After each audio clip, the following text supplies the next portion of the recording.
আল্লাহ পাক আমাদেরকে কোরআনের জন্য কবুল করেছেন। আল্লাহ পাক আমাদেরকে আল্লাহর আশেক, রাসূলের আশেক হয়ে কোরআন শোনার জন্য আমরা এখানে বসেছি, কোরআন পড়ার জন্য আমরা এখানে বসেছি। আমরা আল্লাহ পাকের সবচাইতে এই মুহূর্তে শ্রেষ্ঠ ব্যক্তি রাসূল ঘোষণা করেছেন, খায়রুকুম মান তাআল্লামাল কুরআনা ওয়া আল্লামাহ। শ্রেষ্ঠ ব্যক্তি তো সে যে কোরআন শিখে এবং শেখায়। অন্য কোনো কিতাবের কথা উল্লেখ করা হয় নাই। তাআল্লামাল কোরআন, কোরআনের কথা বলা হয়েছে। শ্রেষ্ঠত্ব,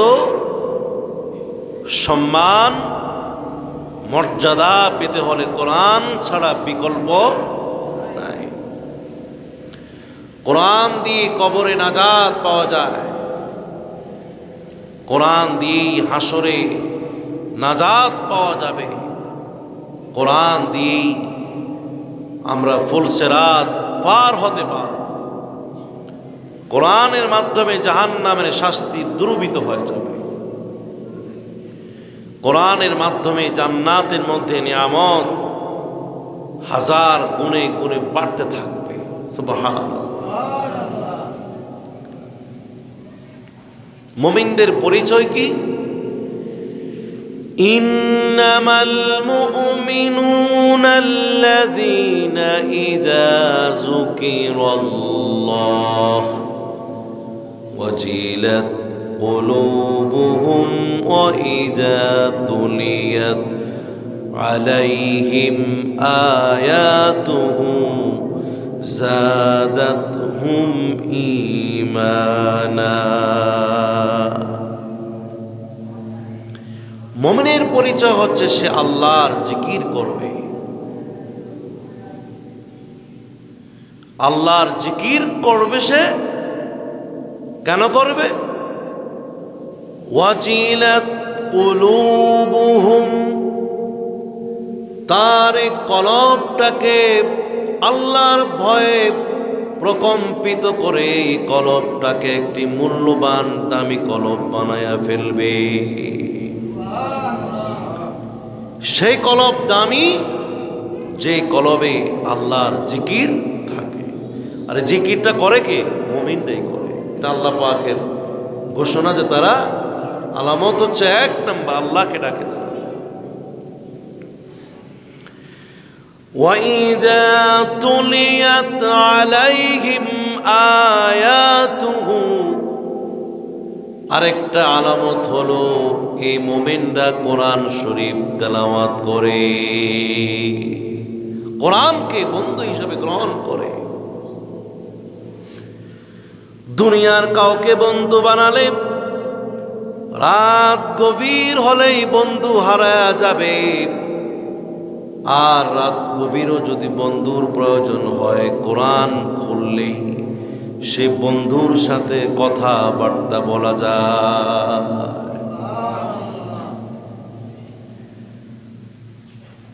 বন্ধুর সাথে বন্ধুত্ব কেন করে?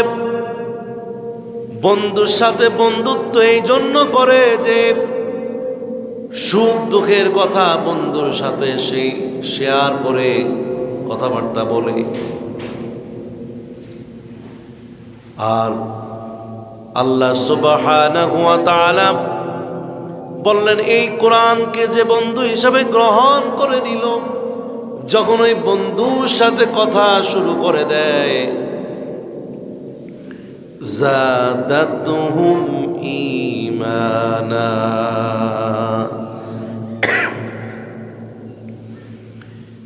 যে কোরআনকে বন্ধু বানালো, যে কোরআনকে সঙ্গী বানায়া নিল, এ কোরআন তেলাওয়াতের মাধ্যমে তার ঈমানি জজবা, ঈমানি শক্তি, ঈমানি পাওয়ার শুধু বাড়তে থাকে।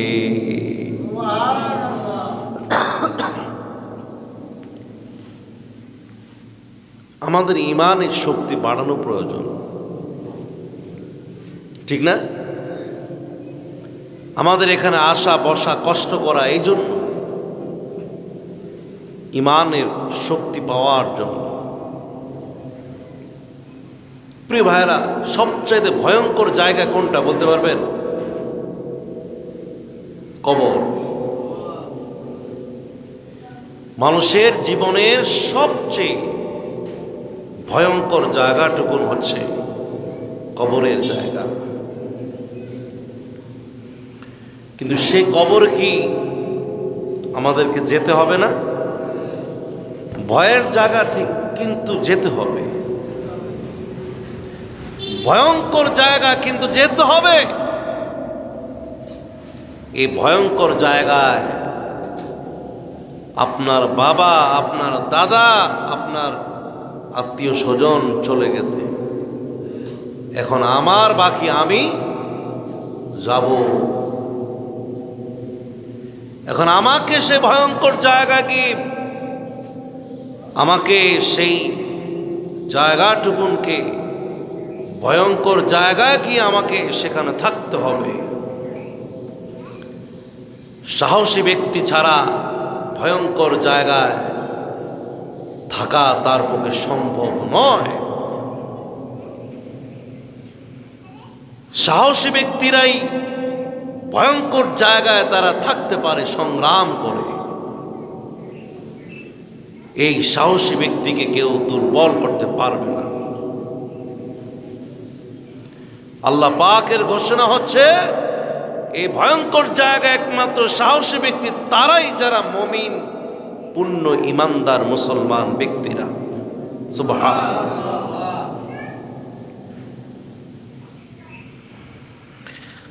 কবর ভয়ঙ্কর জায়গা। قل لو كنتم في بيوتكم لبرز الذين كتب عليهم القتل إلى مضاجعهم। ঘরের অন্ধকার গভীরেও যদি তুমি থাকো, পালায়া থাকো, বা যেইভাবে থাকো না কেন, আল্লাহ যদি তোমার মৃত্যু তোমার ঘরের মধ্যে রাখে, যেখানে তোমার মৃত্যুর জায়গাটুকু নির্ধারিত আল্লাহ পাক করে দিয়েছেন, সেই জায়গায় তোমার মৃত্যু হবেই হবে। সেখানে মরণের ভয়কে আর কবরের ভয়কে দূর করবার জন্য কোরআনুল কারীম আল্লাহ পাক আমাদেরকে আমানত হিসেবে পাঠিয়েছেন। কোরআনের যেখান থেকে আপনি পড়েন সেখান থেকে ভালো লাগবে। কোরআনের প্রথমে যদি আপনি পড়েন, আপনার ঈমান বৃদ্ধি পাবে। কোরআনের শেষ শব্দটাও যদি পড়েন, সেখানেও আপনার শিক্ষণীয় এবং আপনার ঈমান বৃদ্ধি পাবে। কোরআনের মাঝখান থেকে আপনি পড়া শুরু করেন, সেখান থেকেও শিক্ষণীয় আছে, সেখান থেকেও পড়লে আপনার ঈমান বৃদ্ধি পাবে। কোরআনের এমন কোনো জায়গা নাই যে জায়গায় কোনো বরকত নাই। সুবহানাল্লাহ পড়বেন না? কোরআন বরকতময় কিতাব। আমরা যে সূরা ইউসুফ তেলাওয়াত করছি, সূরা ইউসুফ যে আমরা আপনার তাফসীর শুনে আসছি, এই আপনার সূরা ইউসুফের মধ্যেও তো সওয়াব আছে না? এর মধ্যে কাহিনী, তারপরও কিন্তু আমাদের জন্য বরকত আল্লাহ পাক লিপিবদ্ধ করে রেখেছে। সুন্দর সাজানো একটি গল্প, একটি কাহিনী ইউসুফ আলাইহিস সালামের জীবনী আমাদেরকে দিয়েছেন। সেটা পড়লো আপনার আমার ঈমান বৃদ্ধি পাচ্ছে, সেটা পড়লো আমার আপনার সওয়াব নেক আমল বাড়ছে, আমাদের ঈমান বৃদ্ধি পাচ্ছে। সুবহানাল্লাহ।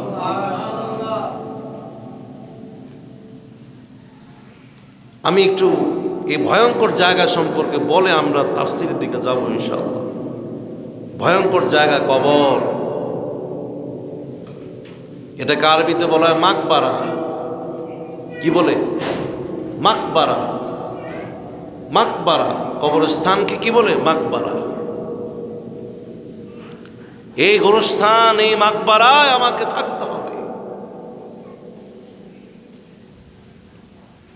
তাহলে সেই জায়গাটুকুনকে সুন্দর করবার জন্য আমাকে আপনাকে তৈরি করতে হবে, তৈরি নিতে হবে।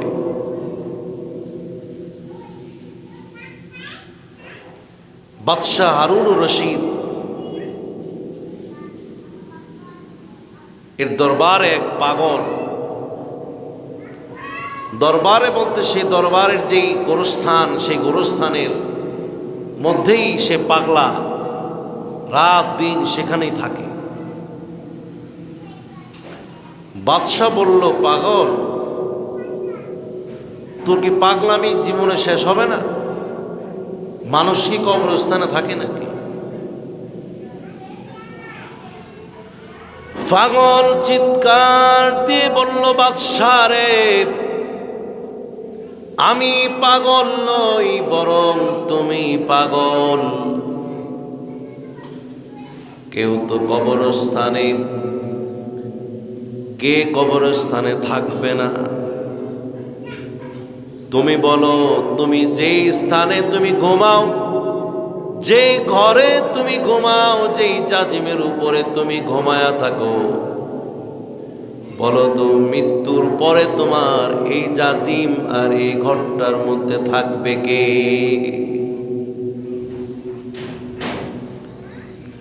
ঘর তো আমার এটা, ঘর আমার ওটা না, ওটা আমার হোটেল। হোটেলে মানুষ কয়দিন থাকে? হোটেলে মানুষ যেই হোটেলে থাকে, আবাসিক হোটেলে কতক্ষণ থাকে? বেশি দিন থাকে না। প্রয়োজনের জন্যই হোটেলে মানুষ, আবাসিক হোটেলে গিয়ে থাকে। প্রয়োজন শেষ, আবাসিক হোটেল আর প্রয়োজন নাই আমার, আসল ঘরে চলে আসতে হবে। এজন্য ভাইরা, আসল বাড়ি আমার সেই কবরের ঠিকানাই। এটা ছাড়া আর আসল বাড়ি কোনো যুবকেরও নাই, কোনো বুড়া মানুষের জন্য সেই ঘরটি, যে ঘরে আমরা থাকি, ঘরটা আসল বাড়ি নয়। ওই এক ভাই জিজ্ঞেস করে, ভাই সুন্দর বাড়িটা বানাইল কে? এই ঘরটা কার? লোকটাকে, এটা হলো 3 নম্বর মৃত্যুকের ঘর। কয় নম্বর? 3 নম্বর। এই বাড়িটা হলো 3 নম্বর মৃত্যুকের বাড়ি। কয়টা কি কইলা? আমি জিজ্ঞেস, আমার সাথে কি মস্কারা করো নাকি? না। তাহলে 3 নম্বর মৃত্যুকের বাড়ি হলো কেমনে? বলে, ভাই এই বাড়িটা আমার দাদায় বানাইলো, দাদায় বলেছে এটা আমার বাড়ি, আমার বাড়ি, আমার ঘর। কিন্তু আমি আমার নিজ চোখে দেখেছি, আমার নিজ কানে ওই কথা শুনেছি। আজ দেখলাম সে আমার 1 নাম্বার দাদা মিথ্যুক, তিনি এই বাড়িতে আজকে নাই।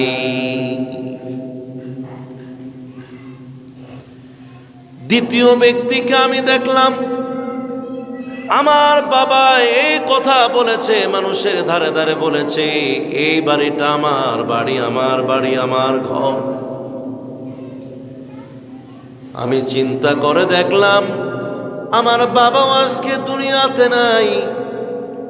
যেই দিন সে মারা গিয়েছে, ওই দিন তাকে ঘর থেকে বের করে দিয়েছে। যে বিছানায় ঘুমায়া ছিল, ওই বিছানা থেকে নামিয়া ঘরের মধ্যে আর রাখলো না, ঘরের বাইরে উঠানের মধ্যে রেখা দিল। যার তার মানে হলো আর জীবনে কোনোদিন তার ঘরের মধ্যে জায়গা নাই।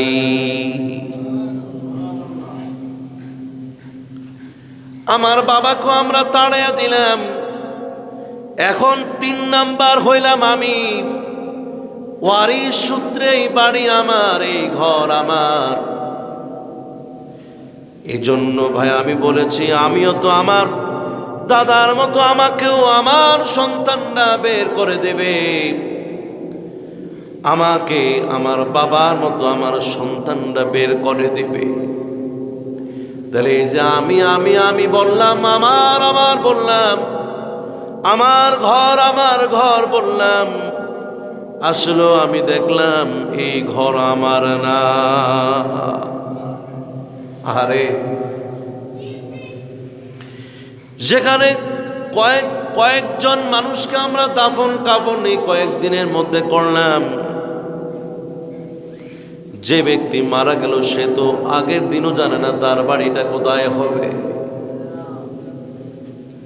কিন্তু ভাইরা, কবরের কথা কবর আমাদেরকে জানায়া দেয়, প্রতিদিন 10টি কথা জানায়া দেয়। কবর বলে, বান্দারে, ও বাড়িওয়ালা, তুমি তো আমার ঘরের বাড়ির মালিক, তুমি কোথায়? আমি তোমাকে ঘোষণা করলাম।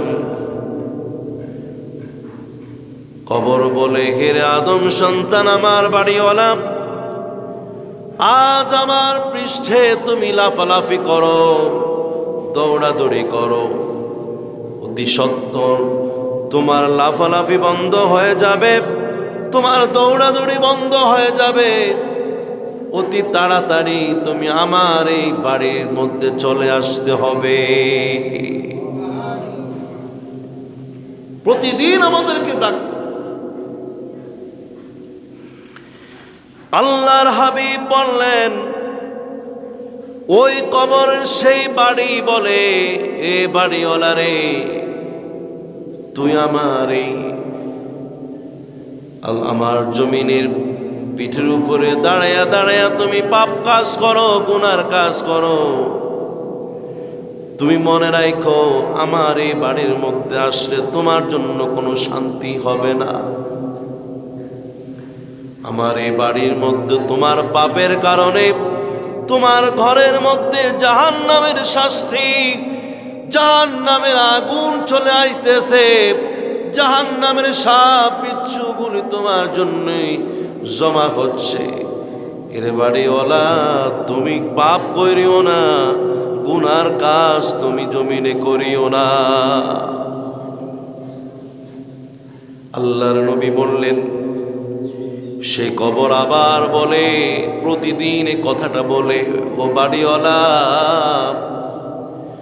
তুমি আজকে এই জমিনে থাইকা তুমি হাসাহাসি করো, কৌতুক করো, আনন্দ করো, কিন্তু তোমার এই হাস্য রহস্যের কারণে তোমার বাড়ির মধ্যে কত দুঃখ বেদনা জমা হইতেছে।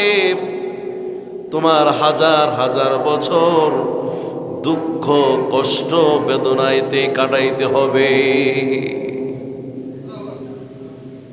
কবর আবার বলে, এর বাড়িওয়ালা, তুমি বাড়িতে আসার আগেই তুমি সেই জমিনে থাইকা হারাম খাবার খাও, হারাম ভাবে চলো, হারাম কিছু খায়া আসতেছো। তুমি কি জানো, তোমার এই হারাম খাবার খাওয়ার কারণে তোমার ঘরে রক্ত, পুঁজ, পচা পচা দুর্গন্ধ খাবারের ব্যবস্থা আল্লাহ পাক করতেছে। আবার বলে, এর বাড়িওয়ালা, এখনো তুমি আনন্দের সময় কাটাইতেছো। তুমি মনে রাখো, তোমার এই বাড়ির মধ্যে তোমার আনন্দের কারণে দুঃখ আর মহাচিন্তা, মহাবিপদ তোমার এখানে জমা হইতেছে। আবার বলে, এর বাড়িওয়ালা, তুমি হারাম খাবার খায়া হৃষ্টপুষ্ট হইতে আছো, কিন্তু মনে রাখো, তোমার এই ঘরে তুমি যেদিন আসবা, ওই দিন থেকে তোমাকে খাবার দেওয়া হবে না, তোমাকে ভালো খাবার দেওয়া হবে না। যে খাবার তোমাকে দেওয়া হবে, ওই খাবারের কারণে তোমার দেহ বিগলিত হয়ে যাবে, তোমার পেটের মধ্যে সমস্যা হয়ে যাবে, বাস্ট হয়ে যাবে। তোমাকে যেই কঠিন কঠিন খাবার তোমাকে এই কবরে দেয়া হবে, যার কারণে তুমি সহ্য করতে পারবে না, তোমার দেহ বিগলিত হয়ে যাবে, তোমার অসুস্থতা শুধু বাড়তেই থাকবে। কবর বলে, এরে বাড়িওয়ালা, তুমি আজকে এখনো বাড়ি আসো নাই, এখনই তুমি অহংকার করো, এখনই তুমি গৌরব করো। তুমি জানো না তোমার বাড়িতে আসলে তোমার জন্য কত অপমান, কত লাঞ্ছিত তোমাকে হতে হবে, তুমি কি জানো না? তুমি কয়দিন এই বাড়ির আসার আগে কয়দিন সেই বাড়িতে থাকবা, কিন্তু আমার বাড়িতে তুমি কিয়ামত পর্যন্তই থাকতে হবে। আবার বলে, এরে বাড়িওয়ালা, আনন্দে তুমি চলাফেরা করো না, কারণ এখানে আসলে তোমার দুশ্চিন্তার মহাসাগর তোমার জন্য রয়ে আছে। দুশ্চিন্তার মধ্যে থাকবা, পেরেশানির মধ্যে থাকবা। আবার বলে, বাড়িওয়ালা রে, তোমার বাড়িতে এখন কোনো বাতি নাই, তোমার যে বাড়ি, তোমার যেই ঘর, এখানে কোনো আলো নাই। তুমি যে আলোর মধ্যে তুমি চলাফেরা করো, তুমি এমন পুঁজি নিয়ে তোমার এই ঘরে আইসো, আসলে যেন আলো থাকে, আসলে যেন নূর থাকে। তোমাকে হাজার হাজার বছর পর্যন্ত তোমার এই ঘরে থাকতে হবে। এজন্য অন্ধকারে থাকতে হবে, অন্ধকারে উঠতে হবে, অন্ধকারে আল্লাহ রব্বুল আলামিনকে সিজদা করতে হবে। রাত যখন গভীর হয়ে যায়, অন্ধকার শুরু হয়ে যায়। কবরের অন্ধকার আরো সবচাইতে বেশি। সূর্যের আলো থাকবে না, বাতির আলো থাকবে না, কোনো আলোই কবরের মধ্যে থাকবে না। কিন্তু দুনিয়ার অন্ধকার চলে গেলে সূর্য আলো দেয়, অন্ধকার কেটে যায়। ওই অন্ধকারকে যদি আমি সহ্য করে নিতে হয়, তাহলে অন্ধকারে ওইটা, অন্ধকারের অভ্যাস আমাকে করতে হবে। গভীর অন্ধকারে আমাকে থাকতে হবে, আমাকে সাহস নিয়ে যেতে হবে, কারণ ওই কবর অন্ধকার ভয়ঙ্কর জায়গা। সাহস না থাকলে কবরে থাকা যাবে না।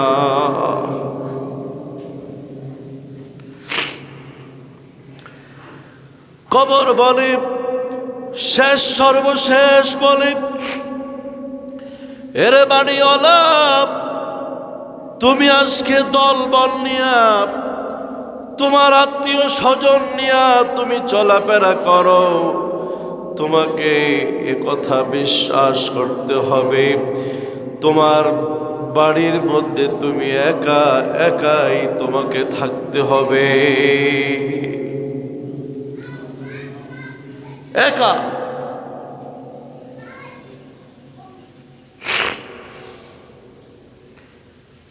আল্লাহু আকবার।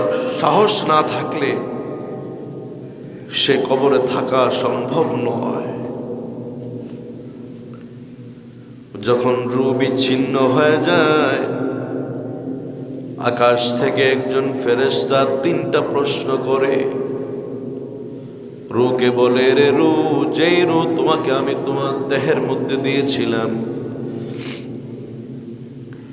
তোমাকে যে পৃথিবীতে পাঠাইলাম, এই পৃথিবী তোমাকে ছাইড়া দিছে নাকি পৃথিবী ছাইড়া তুমি আইছো?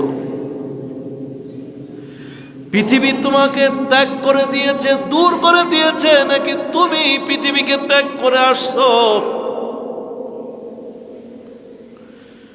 2 নাম্বার জোরে জোরে চিৎকার দিয়ে বলে, রে বান্দা, তুমি যে পৃথিবী থেকে আসছো, পৃথিবী কি তুমি অর্জন করেছো নাকি পৃথিবী তোমারে অর্জন করছে?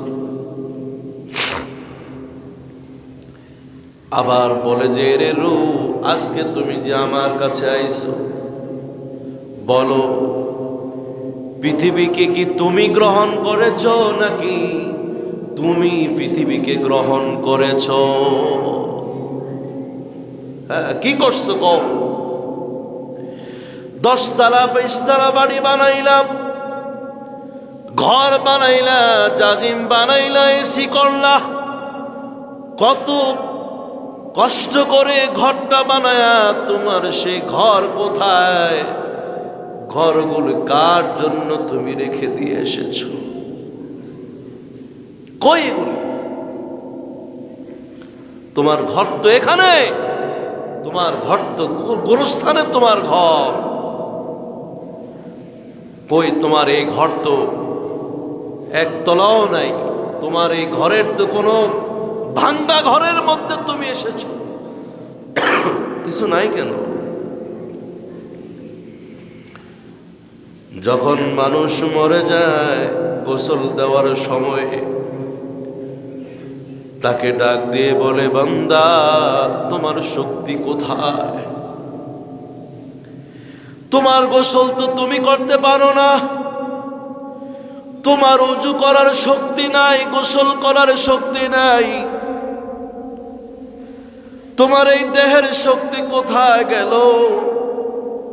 বলো, তোমাকে কে দুর্বল করলো? তোমার মুখের ভাষা কোথায়? মুখ দিয়া দে তুমি কোনো কথা বলতে পারো না, জিহ্বাটা আটকে গেছে আর জিহ্বা খোলে না। 2 দাঁতের ফাঁকে এমন ভাবে আটকে গেছে, এমন ভাবে লক হয়ে গেছে, তালাবদ্ধ হয়ে গেছে, আর কিয়ামতের আগে জিহ্বার শক্তি নাই কথা বলা। আল-ইয়াওমা নাখতিমু আলা আফওয়াহিহিম ওয়া তুকাল্লিমুনা আইদিহিম ওয়া তাশহাদু আরজুলুহুম বিমা কানু ইয়াকসিবুন। আজ তোমার এই মুখ বন্ধ করে দিলাম, কথা বলার শক্তি কই তোমার? বলো তুমি যে এখন শুনো কিনা, বলো শোনার শক্তি কোথায়? তুমি তো জবাব দিতে পারো না। কাফন পরানোর সময় বলে, তোমার সেই কালার করা জামা কই? তোমার লাল কালার, যেই তুমি কালো কালার, সবুজ কালার, বিভিন্ন রঙের যেই তুমি পোশাক পরেছো, কোথায় তোমার পোশাক? একটা পোশাকও তো তোমাকে আজ পরানো হলো না, বাজার থেকে কিনা একটা নতুন সাদা কাপড় তোমাকে পরানো হয়েছে। যারা হাজী সাহেব, যারা হজ করেছে, তাদের ভাগ্যটা কেমন? তাকে বলে যে তোমার জন্য সুসংবাদ, তোমার এহরামের কাপড় তোমাকে আজ পরানো হয়েছে। সুবহানাল্লাহ। প্রিয় ভাইরা, খাটের উপরে যখন উঠানো হয় তখন বলে যে তুমি যদি পুণ্যবান হও তাহলে তোমার জন্য সংবাদ, সুসংবাদ। আরে খাট, এই খাটিয়া মসজিদ থেকে নেওয়া হয়, তাও তার না, মরার পরে তার কিছুই নাই, আছে ওই আরেকজনের খাটের উপরে উঠিয়ে আসতে, আরেকজনে তার জানাজা পড়ে, আরেকজনে তাকে দোয়া করে। আজ তার জন্য কিছুই নেই, সে বড় অসহায়। জানাজা যখন শুরু হয়ে যায়, বলে আদম সন্তান রে, জীবনে যা করেছো দেখো। ওয়াহুসিলা মা ফিস সুদূর, জীবনে যা কিছু করেছে সব তার সামনে স্পষ্ট হয়ে যায়। فمن يعمل مثقال ذرة خيرا يره, যদি ভালো কিছু কইরা থাকি, যাররা পরিমাণ ভালো জিনিসটা এই যে আমরা ওয়াজের ময়দানে বৈশা নিজের অজান্তে আল্লাহু আকবার বলে উঠি, সুবহানাল্লাহ বলে উঠি, আলহামদুলিল্লাহ বলে উঠি, আমার জানা নাই কিন্তু আমার মুখ দিয়ে বের হয়ে যায়। এই কথাটাও সেই খাটিয়ার উপরে জানাজার সময় তার সামনে স্পষ্ট হয়ে যাবে।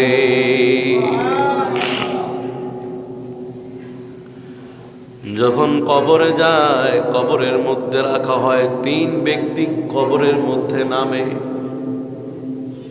আরে 3 জনের মধ্যে একজন উঠে গেল, একজনের পরে আবার আরেকজন উঠে গেল, আরেকজন উঠে গেল। তাকে যখন রাইখা আসলো, আল্লাহ বলে, বান্দারে বলো তোমার কে আছে? তোমার সন্তান তোমার সাথে কবরে ছিল, তোমার সাথে তোমার এই সন্তান কয়েক মিনিটের জন্য তোমার কাছে ছিল, বলো তারা এখন কোথায়? যখন কবরস্থ করে মানুষজন, আত্মীয় স্বজন যখন তার একা একা বাগানের মধ্যে রাইখা, রাস্তার পাশে রাইখা যখন চলে যায়, 40 কদম যখন চলে যায়, আল্লাহ বলে, বান্দা কই? কেউই তো তোমার নাই। যে আল্লাহ আমি তোমাকে তৈরি করেছি, আমি আল্লাহ ছাড়া তোমার কেহই নাই। এজন্য আল্লাহ পাকের কাছে দোয়া করতে বলেছেন, আল্লাহ শিখাচ্ছেন, তুমি বলো আনতা ওয়ালি ফিদ দুনিয়া ওয়াল আখিরাহ। তুমি বলো আল্লাহ, দুনিয়ার মধ্যে তুমি আমার অভিভাবক, আখিরাতের অভিভাবক তুমি আমার আল্লাহ। আরে তুমি আমাকে যদি পৃথিবীতে ভুইলা থাকো, আজ মনে করবা আমি আল্লাহ তোমাকে ভুইলা গেলাম। আর যদি তুমি আমাকে দুনিয়ার জীবনে যদি না ভুইলা থাকো, আমি আল্লাহ তোমার পাশে আছি। যখন মুনকার নাকির তোমাকে বলবে মান রব্বুকা, অটোমেটিক তুমি বলে দিবে রব্বি আল্লাহ। তুমি বলতে পারবা আমার রব শুধুমাত্র একজন, তিনি কে?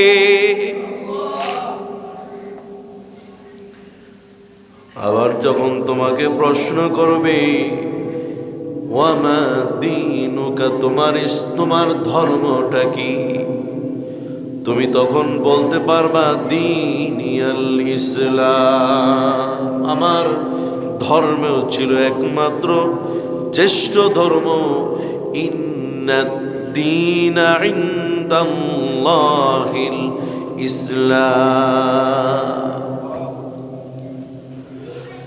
আল্লাহ বলবেন, আমি তোমার কবরে আমার নবীকে প্রেরণ করব। আমার হাবিবকে যদি তুমি চিনতে পারো, সেই চিনতে পারবে যে দুনিয়ার কোনো তাগুতের সাথে চলে না, শয়তান বাটপারগুলোর সাথে চলে না, খারাপ মানুষের সাথে চলে না। আল্লাহর হাবিব যেভাবে চলেছেন, আল্লাহর হাবিবের মতো যারা চলেছেন, ওই ব্যক্তিদের সাথে যদি তার আজীবন উঠা বসা খাওয়া দাওয়া যদি থাকে, তাইলে মুনকার নাকির যদি বলে মান হাদার রাজুল, বলো তো বান্দা এই ব্যক্তিকে, তখন আমরা কথা বলে দিতে পারবো হাজা মুহাম্মাদুর রাসূলুল্লাহ সাল্লাল্লাহু আলাইহি ওয়াসাল্লাম। ভাইরা আমার, ঈমান আমলকে পরিপূর্ণ না করে সেই ভয়ঙ্কর জায়গা গেলে ভয় পেতে হবে, সাহস পাওয়া যাবে না। আলা ইন্না আউলিয়া আল্লাহি লা খাউফুন আলাইহিম ওয়া লা হুম ইয়াহজানুন। যারা আল্লাহর জন্য নিজের সময়টাকে ব্যয় করে দিয়েছে, নিজের জীবনটাকে কার জন্য ব্যয় করেছে? আপনার কথা বলছেন না, কার জন্য? আল্লাহর জন্য যারা ব্যয় করে দিয়েছে, আল্লাহর জন্য যাদের জীবনটাকে মৃত্যু পর্যন্ত সব কিছু বিলায়া দিয়েছে, একমাত্র সেই কবরটুকুন 3.5 হাত কোনো কবর থাকবে না। এই 3.5 হাত কবরটুকুন দুনিয়ার 10টা পরিমাণ, 10 দুনিয়া পরিমাণ বিরাট কবর দেশ হয়ে যাবে। সুবহানাল্লাহ। ভয় নাই মুসলমানদের? বলেন, মুসলমানদের কি নাই? ভয় নাই। মুসলমান যারা, তাদের কোনো ভয় নাই। এ বিশ্বাস করতে হবে যে আমি আমার জীবনে যা কষ্ট করেছি, নেক আমল যে জোগাড় করেছি, আমার কোনো ভয় থাকবে না।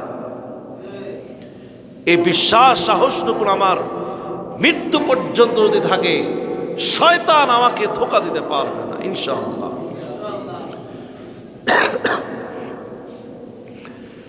রুজিকির করেন লা ইলাহা ইল্লাল্লাহ,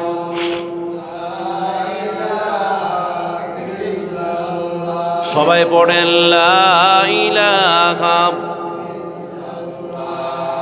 লা ইলাহা ইল্লাল্লাহ, লা ইলাহা ইল্লাল্লাহ, লা ইলাহা ইল্লাল্লাহ, লা ইলাহা ইল্লাল্লাহ,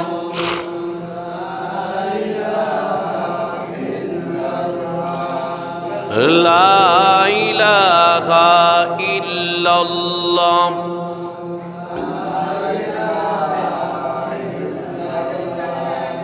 লা ইলাহা ইল্লাল্লাহ,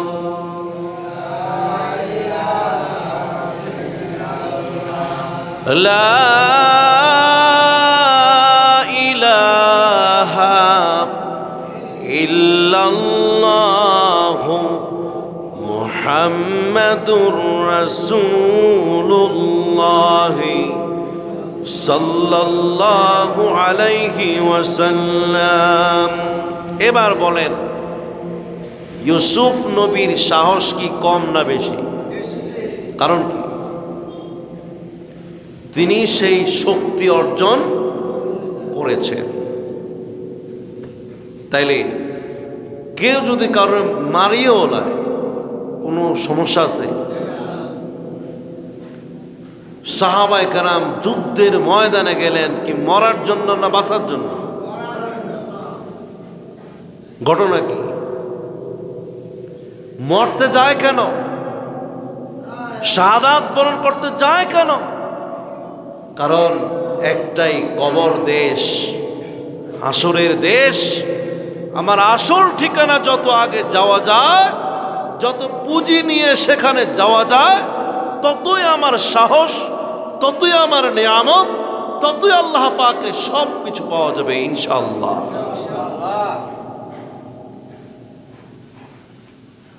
তাহলে ইউসুফ নবীকে তার ভাইয়েরা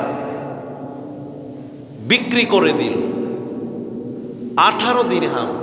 কত দিরহাম? 18 টাকা। 11 জনে ভাগ করলে পাইব কত পয়সা? পাইব 1 টাকার সাথে একটু বেশি পাইব। কিন্তু তার ভাইকে তাকে বিদায় দিলেন। কষ্ট লাগে না? কিন্তু বুক ভরা বেদনা নিয়ে, কষ্ট নিয়ে, ব্যথা নিয়ে ইউসুফ নবী চুপ রইলেন, কথা বললেন না। মনের কষ্ট মনেই রইল, কিন্তু প্রকাশ করলেন না। প্রকাশ হবে হবে কথা কেন, প্রকাশ হবে কি না? সেদিন অপমানিত হতে হবে, সেদিন তোদের কষ্ট লাগবে। ভাইরা আমার, আল্লাহর ওলি যারা হয়ে যায়, আল্লাহর বন্ধু যারা হয়ে যায়, আল্লাহর পয়গম্বর নবী রাসূল, এদের কোনো ভয় নাই। ওয়াশারুহু বিসামানিন বাখসিন দারাহিমা মা'দুদাতিন, মাত্র কয়েকটা দিরহামে তাদের ভাই যখন তাকে বিক্রি করে দিলেন, ইউসুফ নবী কোনো ভয় পান নাই। কারণ হলো যে আল্লাহ 3 রাত 3 দিন পর্যন্ত কুফের অন্ধকারে আমাকে সাহায্য করেছে, আমাকে বাঁচিয়ে রেখেছে। আমি যদি বণিক দল অপরিচিত লোকদের সাথে চলে যাই, আমার কোনো ভয় নাই, আমাকে সাহায্য করবেন কে?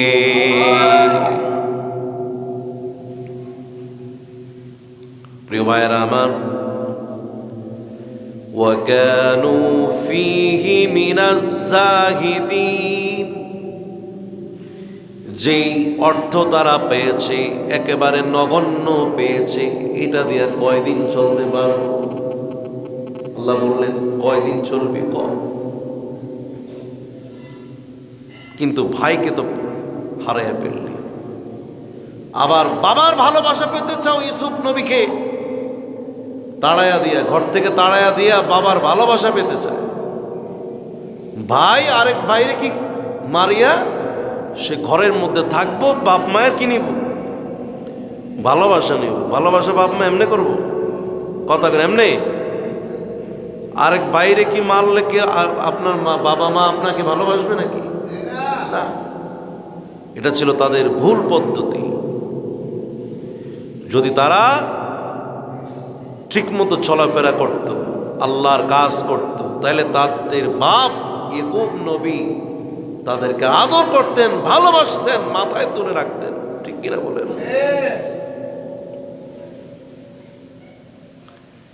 যখন ওই সেই বণিক বাহিনী সর্দার হচ্ছে মালিক বিন জাস,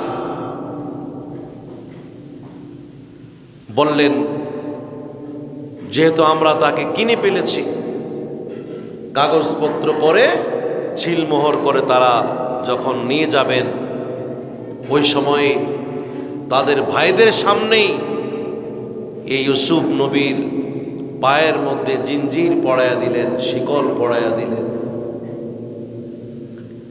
ইউসুফ নবী শুধু তাদের ভাইদের দিকে তাকায়া ছিলেন, তাদের কোনো মায়া হয় নাই, ভালোবাসার সৃষ্টি হয় নাই। আহারে, মানুষের এই দুর্দশা হয়। আমি আল্লাহ পাক আমাকে পৃথিবীতে পাঠাইলেন একজন নবীর ঘরে, আমার কোনো অভাব ছিল না, কিন্তু আজ আমাকে গোলাম করে আমার ভাইরা আমাকে এত বিপদে পালাইয়া দিল, আর আজ আমার পায়ের মধ্যে শিকল পড়ানো হলো। আহা, পশমের চাদর পরাইয়া দিল। গোলামরা যেইভাবে পোশাক পরিধান করে, সেই নিম্নমানের পোশাকগুলি ইউসুফ নবীর গায়ে উঠাইয়া দিলেন। আর ধৈর্য ধারণ করলেন, আল্লাহর উপরে ভরসা করে দিলেন, আল্লাহ যদি তুমি যাই আমার কিছু করো না কেন, আমার কোনো প্রশ্ন নাই। আমার জীবনে তুমি আমাকে যাই করো, আমি সব মাথা পেতে নিলাম, আমার কোনো অভিযোগ নাই, আমার কোনো আজকে সুয়াল নাই, প্রশ্ন নাই। আল্লাহ পাকের দিকে যদি কোনো বান্দা সুখে দুঃখে যদি এইরকম কথা বলে, তাইলে ওই বান্দার প্রতি আল্লাহ খুশি হবেন কি হবেন না? কিতাবে লেখে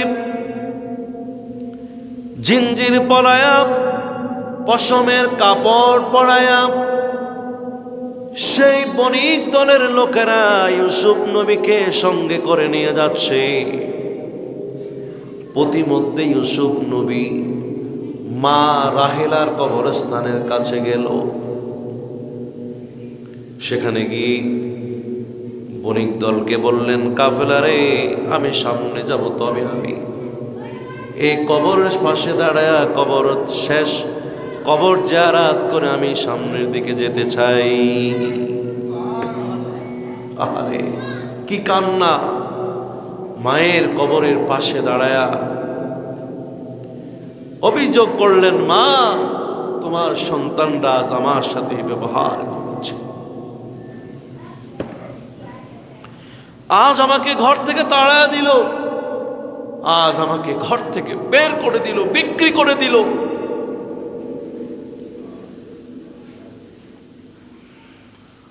কাফেলার লোকেরা সময় নষ্ট না করে সামনের দিকে যাচ্ছেন। ইউসুফ নবী কবর জিয়ারতের সময় একটু দেরি করলেন, কারণ আর কখনো সুযোগ হয় কিনা জানি না।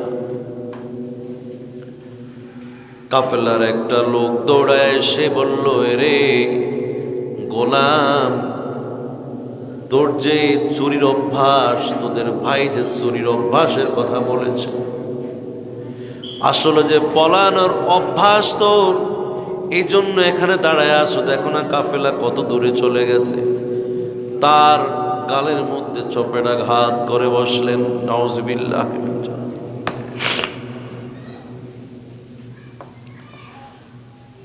কাফেলার লোকেরা সামনের দিকে যাচ্ছে। ইউসুফ নবী চপেটাঘাত খেয়ে চললেন। মুহূর্তের মধ্যেই আকাশ থমকে উঠল। আকাশে মেঘখণ্ড চলে আসলো। তুফান শুরু হয়ে গেল। বজ্রধ্বনি পড়তে লাগলো।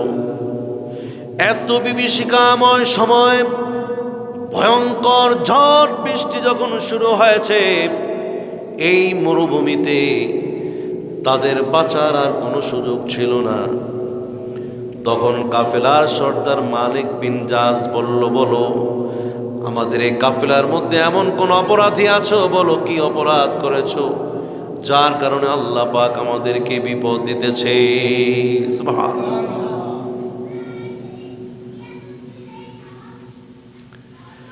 খুঁজতে লাগলেন, কিন্তু ওই যে ব্যক্তি ইউসুফ নবীর গালে আঘাত করেছিলেন, ওই লোকটা এসে বলল, সর্দার আমি অপরাধী, কারণ এই গোলামকে আমি থাপ্পড় মেরেছিলাম।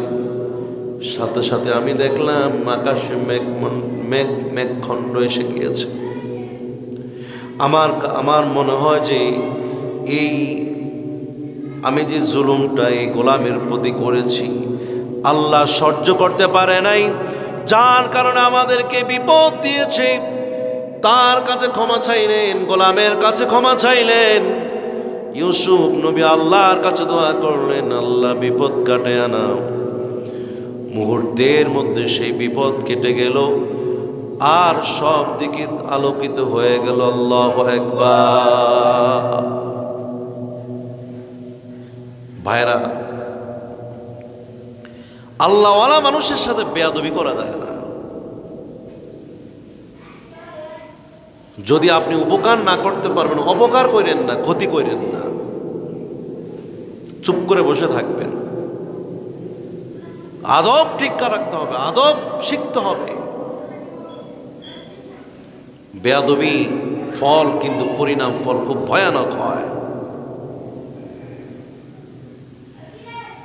এজন্য রাসূল আকরাম সাল্লাল্লাহু আলাইহি সাল্লাম বলতেন, আদাবানি রব্বি ফাহসানা তাদিবি। আমার রব আমাকে উত্তম শিষ্টাচার আদব শিখিয়েছে, আর সেই আদবখানা কতই না উৎকৃষ্ট, কতই না শ্রেষ্ঠ আদব। কারণ আদবওয়ালার সাথে থাকে কে? যে বেয়াদবি করে তার সাথে আল্লাহ থাকে না, থাকে কে? শয়তান। বেয়াদবদের সাথে থাকে কে? শয়তান। কারণ শয়তান হলো এক বেয়াদব। সে বেয়াদবি করছে কার লগে? আপনার আদমের সাথে করছে, শেষে আল্লাহর সাথে করেছে। ইউসুফ নবী ছোট্ট গোলাম, কিন্তু নবী তিনি। এরা বুঝতে পারে না, আস্তে আস্তে বুঝতেছে যে ইউসুফ নবী কেমন, সেটা টের পাইতেছে।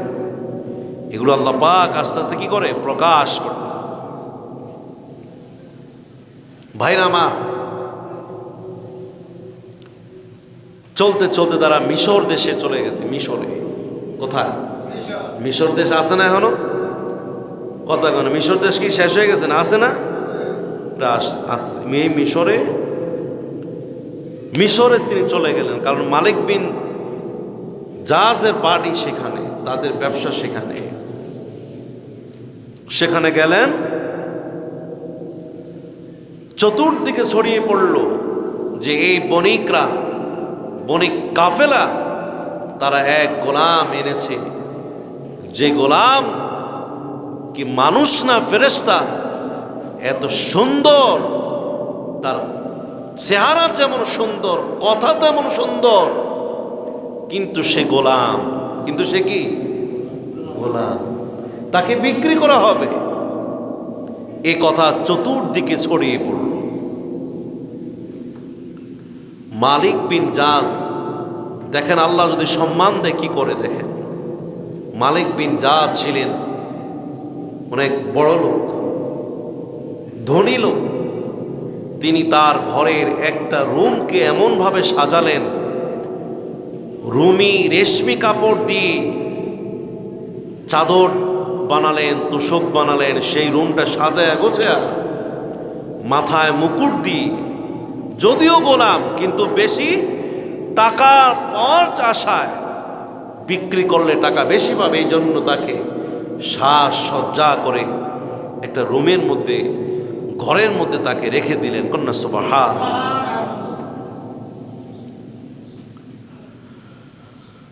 মালিক বিন জাস ইউসুফ নবীকে, তারা জানে না যে তিনি যে নবী হবেন, কারণ এখনো নবুয়ত তাকে দেয়া হয় নাই। আল্লাহ পাক এই আল্লাহর নবীদেরকে কিভাবে সম্মান দেয়, যদিও গোলাম, এই সম্মান একমাত্র যিনি দেন তিনি কে?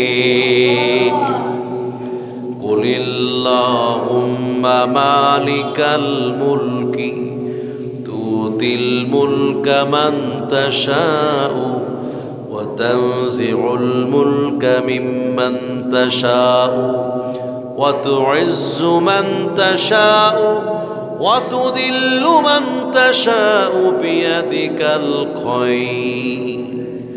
সব কল্যাণ অকল্যাণ একজনের হাতে, তিনি কে? সাজায় গোছায় রাখলেন আর ঘোষণা করলেন একটি গোলাম বিক্রি করা হবে। ভিড় জমানো,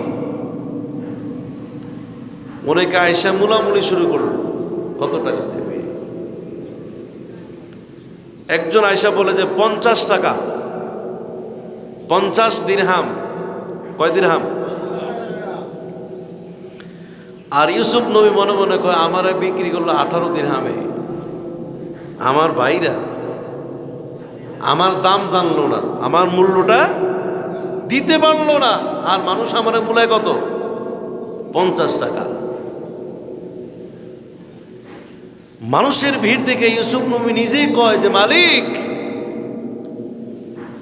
তুমি বলো যে এ গোলাম জানা তেনা মানুষ নয়, এ গোলাম হচ্ছে ইব্রাহিম আলাইহিস সালামের ছেলে ইসহাক।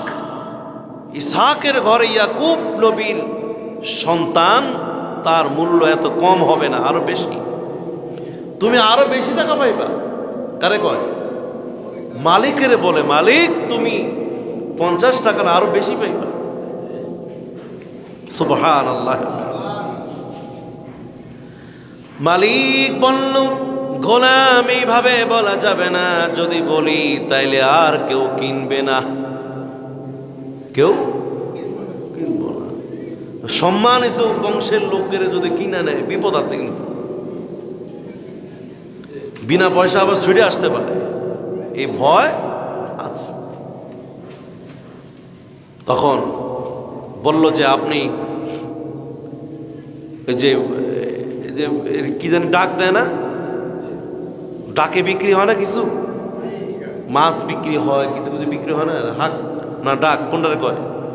হাক কয় না ডাক কয়? ডাক উঠে, ডাক উঠে, ওখানে লাগছে হাক, ওই ইয়াতে লাগছে হাক। এখন ডাক উঠেছে,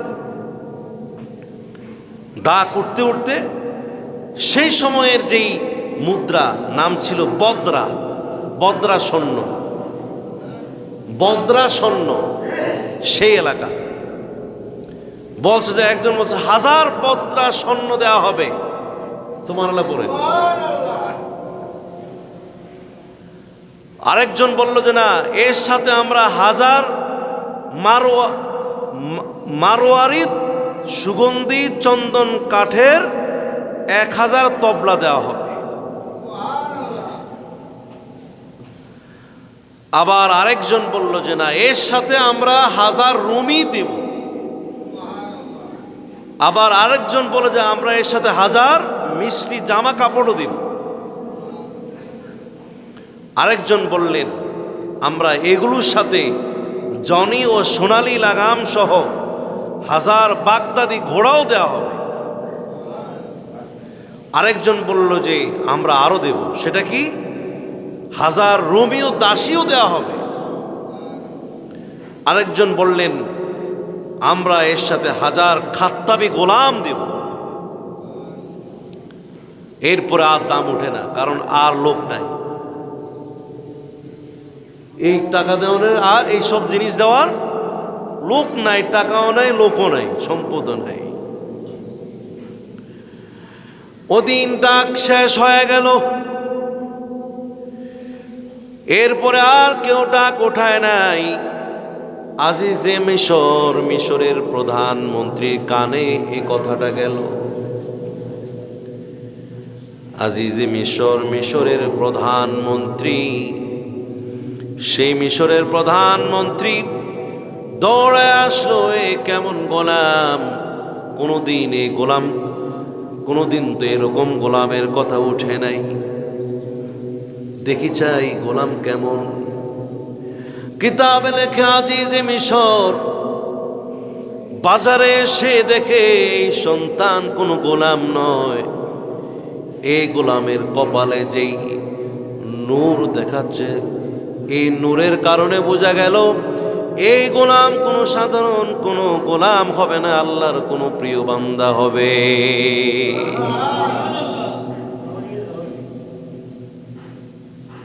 যে তার চোখের দিকে তাকায় রইলেন, চোখের মায়ার দৃষ্টিতে পড়ে গেলেন, তাকে আল্লাহ পাক এত সুন্দর করে তৈরি করলেন, কি ডিজাইনে তৈরি করলেন আল্লাহ পাক, আল্লাহ নিজেই তৈরি করেছেন।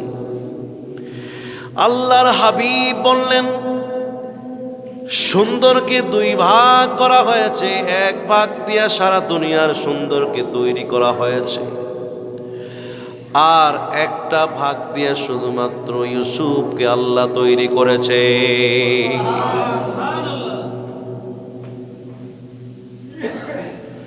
আজিজে মিশর, ওই যে ভাই বলছেন রতনে রতন চিনে আর কি, বুঝেন নাই? রতনে কি চিনে? রতন চিনে, যে যে লাইনের ওই লাইন চিনে আর কি। আপনি কি চিনবেন? কামার চিনবে, কামারের গল্প, কামারে চিনে লোহা, ঠিক না? আপনার মুসির দোকান দিয়ে সামনে দিয়ে যদি আপনি হাঁটেন না, মুসি আপনার চেহারার দিকে তাকাইব না, তাকাই কোন দিকে জানেননি? জুতার দিকে, পায়ের দিকে তাকায়। মুসি আর কি, মুসি, আমাদের দেশের মুসিরা। প্রিয় ভাইয়েরা, আজিজে মিশর, তিনি মিশর দেশের প্রধানমন্ত্রী, তার জ্ঞান, তার অভিজ্ঞতা, তার যেই চিন্তা চেতনা, এটা অন্যান্য মানুষের চাইতে আলাদা। আজ যদি মিশর বলে আমার যে কোনো মূল্যে হোক আমার এই গোলাম প্রয়োজন, চিৎকার দিয়ে আল্লাহু আকবার।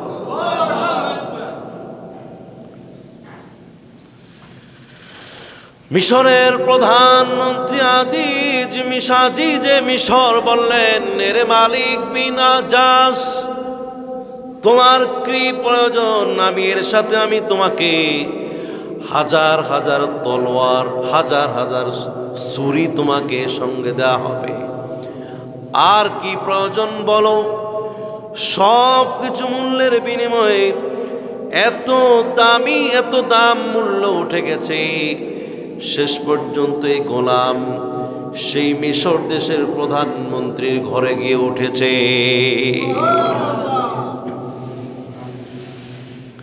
আফসোস হয় তার ভাইদের জন্য, মাত্র 18 টাকার বিনিময়ে আমাকে বিক্রি করলাম, আর আমাকে মানুষ এত ইজ্জত দেয়, এত সম্মান দেয়, আমাকে মিশরের প্রধানমন্ত্রীর ঘরে আমাকে উঠে আছে। আল্লাহু আকবার।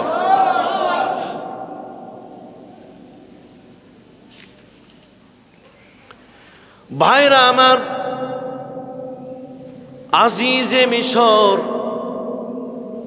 তার শান শৌকত, তার চলাফেরা, তার ঘর বাড়ি, বাসভবন যেখানে থাকে ওটা কি কয়? বাসভবন। আর আমরা যেটা তাই ঘর বাড়ি, ঘরদুয়ার, ঠিক না? ওনার বাসভবনে থাকে।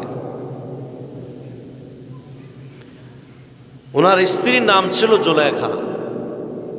কি নাম? জুলেখা বা জুলাইখা। জুলাইখা কিন্তু অনেক দামি ঘরের লোক, মহিলা, সম্ভ্রান্ত পরিবারের। কিতাবে লেখে উনি একজন বাদশার মেয়ে। বলেন কার মেয়ে? নাম কি? জুলাইখা। ওনার বাবার নাম ছিল তাইমুস। সেই তাইমুস বাদশাহ ঘরে জন্ম হয়েছিল জুলাইখা। রূপে গুণে, কথাবার্তায়, চাল চলনে শেখ রাজকন্যা। আল্লাহ তাআলা তার রূপ কম দেন নাই, সুন্দর কম দেন নাই। কারণ আপনাকে খেয়াল রাখতে হবে, জুলাইখাকে বানানো হয়েছে কার জন্য? ইউসুফ নবীর জন্য। সুবহানাল্লাহ বলবেন না? আপনি ইচ্ছা করলে কি আরেকজনের জন্য হবে? হবে না। আপনার স্ত্রী আপনার জন্যই বানানো হয়েছে। হাওয়াকে বানাইছে কার জন্য? আদমের জন্য, ঠিক না? হাজরাকে বানাইছেন সেই ইব্রাহিম আলাইহিস সালামের জন্য। আয়েশা রাদিয়াল্লাহু তাআলা আনহাকে বানাইছে রাসূলের জন্য। সুবহানাল্লাহ। আল্লাহ নবী কয় যে আমি স্বপ্নে দেখলাম জিব্রাইল আমার কাছে, জিব্রাইল একটু পরে স্বপ্নে দেখেন যে একটা মেয়ে এত সুন্দর রূপসী। আল্লাহ বলে যে তোমার কি এই মেয়েটা কেমন লাগে? ভালোই লাগে। সুবহানাল্লাহ। জিব্রাইল আলাইহিস সালাম একদিন একটি রেশমি কাপড়ে করে একটা ছবি নিয়ে এসে, ইয়া রাসূলুল্লাহ দেখেন তো এই ছবিটা কেমন দেখে। সুবহানাল্লাহ ওয়া বিহামদিহি। কয় ভাই জিব্রাইল ভালোই লাগে। সেই ছবি কেউ না, সে কে? আয়েশা সিদ্দিকা রাদিয়াল্লাহু তাআলা আনহা। আয়েশা সিদ্দিকা বললে, ইয়া রাসূলুল্লাহ আমার বিয়ের আগে আপনাকে আমি স্বপ্ন দেখেছি। রসুল বলে, তা আমিও তো তোমাকে আমার বিয়ের আগে তোমাকে দেখেছি। সুবহানাল্লাহ। যার জন্য যাকে তৈরি করা হয়েছে তার জন্যই এই পৃথিবীতে স্বামী স্ত্রী সেটা হবে। দোয়া করবেন যে যাকে নিয়ে আপনি ঘর সংসার করেন, যাকে নিয়ে আপনি দুনিয়াদারি করলেন, আপনি আল্লাহর কাছে বলবেন, আল্লাহ বেহেশত যেন ওই পরিবারটুকুন যেন আমার সাথে থাকে। সুবহানাল্লাহ পড়েন। একটি আয়াতে কারিমা আছে, সে আয়াতে কারিমায় পরিবার পরিজন সহ থাকার জন্য আল্লাহ রব্বুল আলামিন আমাদেরকে সুযোগ করে দিবে। সেটার জন্য কিছু কাজ করতে হবে। কথা কি বুঝছেন? কি করতে হবে? কাজ করা। এই যে আল্লাহ বলবেন কিয়ামতের ময়দানে, ওয়াল্লাযীনা আমানু ওয়াত্তাবা'তুহুম যুররিয়াতুহুম বিঈমানিন, যারা ঈমানদার তাদেরকে বলা হবে যারা ঈমান এনেছো এবং তোমার সন্তানদের থেকে যারা ঈমান এনেছে, তোমার পরিবার থেকে যারা ঈমান এনেছে, আজ কিয়ামতের দিন আমি আল্লাহ অর্ডার করলাম, আলহাকনা বিহিম যুররিয়াতাহুম, আজকে জান্নাতে তোমরা একসাথে থাকো। ঈমানের কাজ লাগবে, আর না হয় অন্য কোনো জিনিস দিয়া সেখানে থাকা যাবে না। দোয়া করতে হবে পরিবারের জন্য। আমরা তো হলাম বোকা। আমরা কি বোকা? বোকা আমরা চালাক। যত চালাক ব্যবসা বাণিজ্যের বিধি চালাকি করি লাভ করার জন্য। আর ভাই আসল লাভ তো আপনি এখানে দ্বারা কাছেও যান নাই। আমি যদি আজকে জিজ্ঞেস করি, আজকে আপনার পরিবারের জন্য কি আপনারা দোয়া করছেন কিনা? অনেকে বলো যে দোয়া কি, এটাই তো জানি না। নমাজ শেষ উইডা দৌড়, দোয়া নাই, কালাম নাই, কি এক অবস্থা। মানে দোয়া করলে কি আপনার ক্ষতি নাকি? আপনার মাথায় বাড়ি দেয় কি? দোয়া করলে আল্লাহ বড় খুশি হন। আর দোয়াও মুখ খুলে ইবাদত, ইবাদত করার মগজ বলা হয় দোয়াকে। দোয়াকে কি বলে? মানে ইবাদতের মগজ। আমগো দেহের মগজ যদি না থাকে তাহলে আপনি কি মানুষ থাকবেন না পাগল হয়ে যাবেন? পাগল না? মানুষ থাকে নাকি? মগজ যার নাই তার সে মানুষ হইতে পারে না। অথচ আল্লাহর হাবিব বললেন দোয়া হইল ইবাদতের মগজ, ইবাদতের ব্রেন। আপনি ইবাদত করেছেন, দোয়া করেন আল্লাহ আমার এই দোয়া কবুল করেন। কারণ ইসমাইল আলাইহিস সালাম, ইব্রাহিম আলাইহিস সালাম কাবা ঘর তৈরি করলেন। ঘরটা তৈরি করে তো মানে বাড়িতে গিয়ে শুইতে পারতো না। যখনই দুইজন মিলে এই কাবা ঘরকে তৈরি করলেন, এরপরে আল্লাহর কাছে বললেন কাবা ঘর ধরে, আমার সাথে পড়েন, রব্বানা তাকাব্বাল মিন্না ইন্নাকা আনতাস সামিউল আলিম। সুবহানাল্লাহ। আল্লাহ আমরা এই দুইজনে কাবা ঘরটা বানাইছি, আল্লাহ তুমি কবুল করিও। তাহলে এই কথা বলার কারণ কি?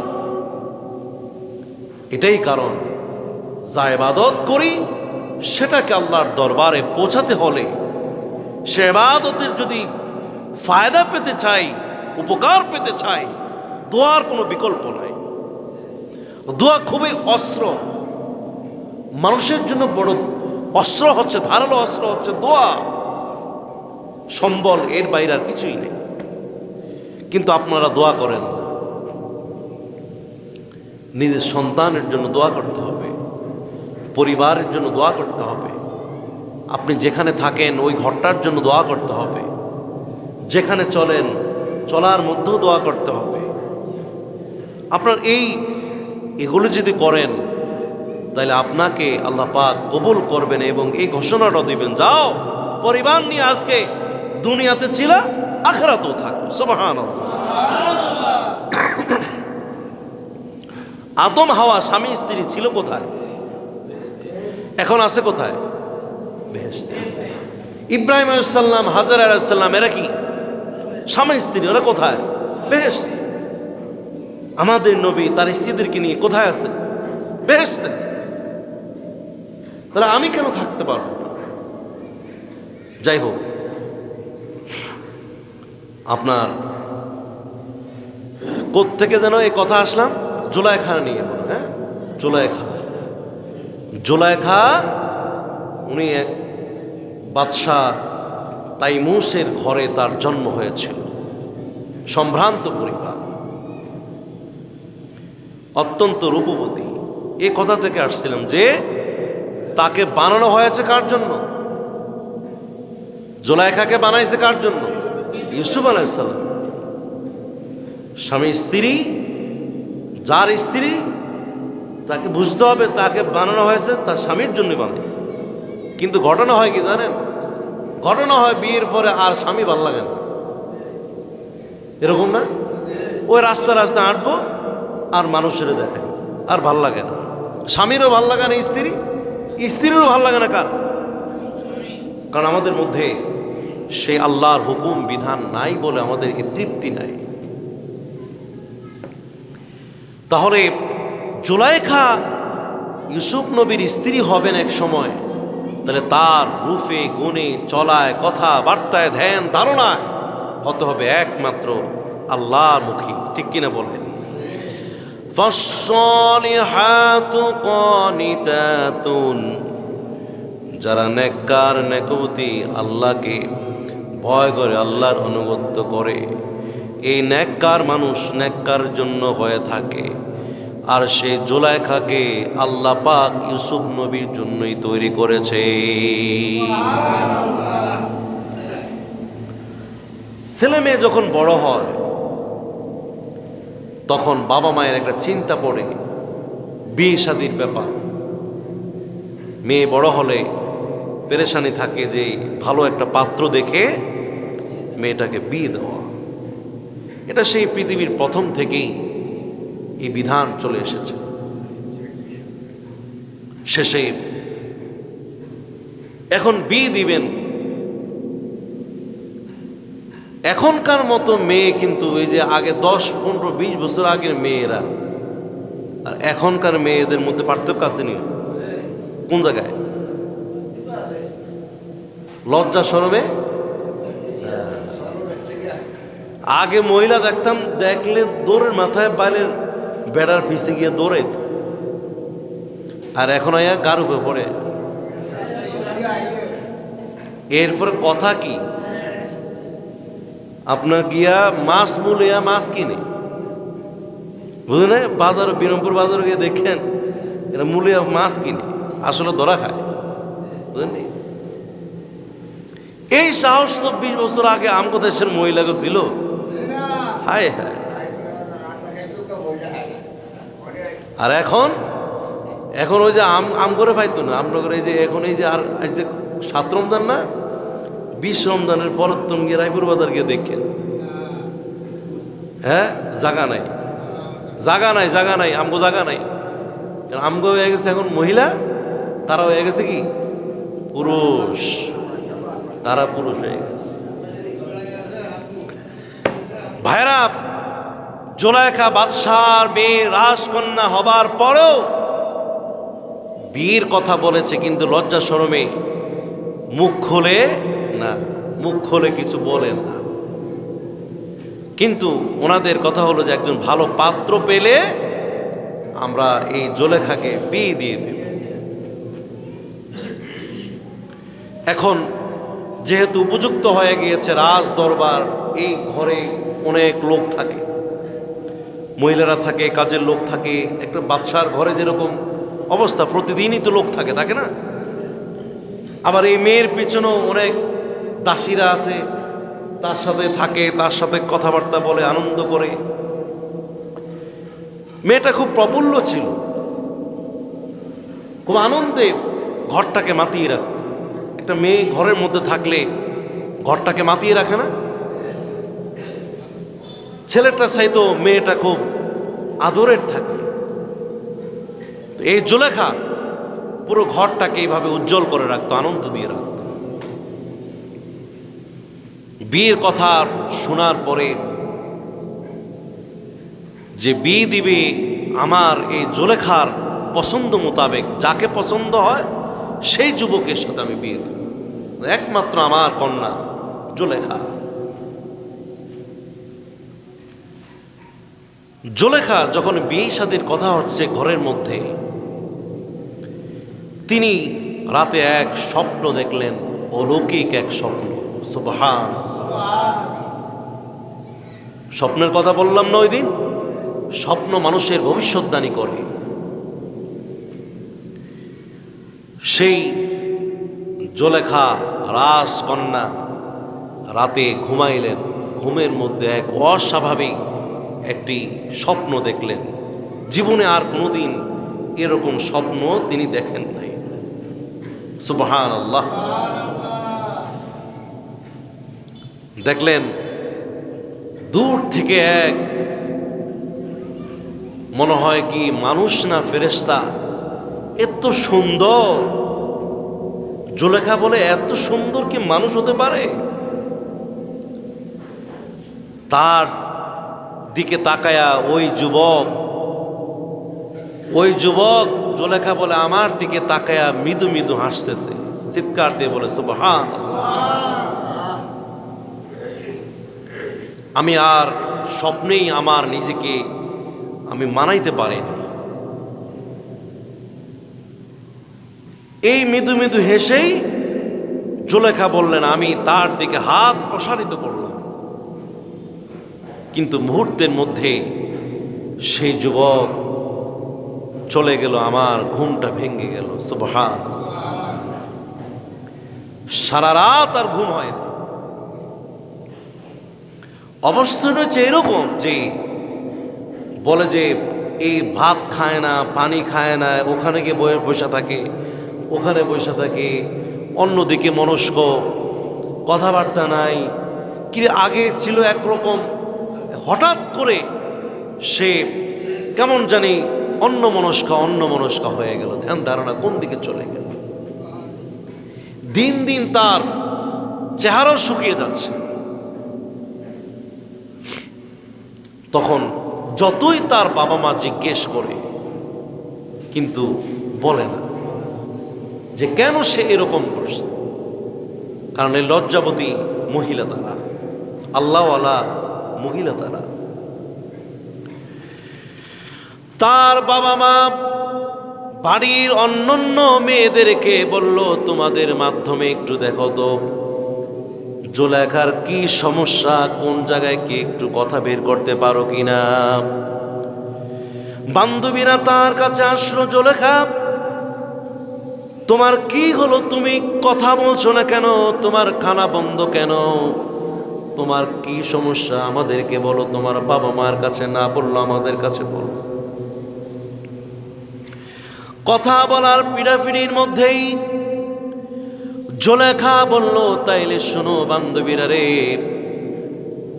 যখন আমার বাবা মা বিয়ের কথা বলছে, ঠিক আমি এক রাতে আমি স্বপ্ন দেখলাম, এমন একজন যুবক আমার দিকে তাকায় রইল। আমার মনে হয় শুধুমাত্র ওই লোকটাকে আমি বিবাহ করব, ওকে ছাড়া আর কাউকে আমি বিবাহ করব না। বান্ধবীরা বলল, জুলেখা রে এ কেমন কথা, স্বপ্ন তো স্বপ্ন, স্বপ্ন কি কখনো বাস্তব হয় নাকি? কতই স্বপ্ন, কতজন কত কিছু দেখে। জুলেখা বললেন, এরে বান্ধবীরা রে, তোমাদের স্বপ্ন আর আমার স্বপ্ন ভিন্ন ধরনের, ভিন্ন রকমের। আমি জানি যে আমার এই স্বপ্ন শুধুমাত্র এটা আমার জন্য আল্লাহ দেখাইয়াছে।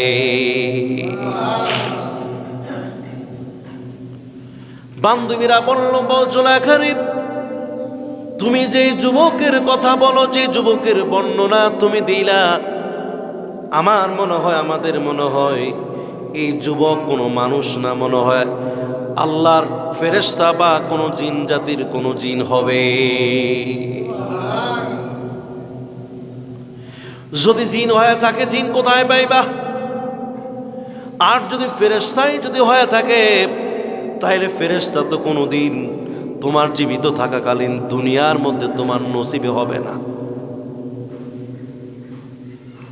প্রেম ভালোবাসা একটা আকর্ষণ, যার একবার এই ভালোবাসা জন্মিয়ে যায়, এটাকে আর বাধা দিয়ে রাখা যায় না। এটা আল্লাহর পক্ষ থেকেই তৈরি করা হয়, এটা বন্দায় তৈরি করতে পারে না। বলেন, মহাব্বত তৈরি করে কে? এখন তারে আপনি যেমনি বুঝান, বুঝবে না। সে বলে যে আমি যদি আমার জীবনে যদি যুবককে না পাই, দরকার হলে আমি বিবাহ করব না, আমি আজীবন পর্যন্ত আমি অপেক্ষাই করে যাব।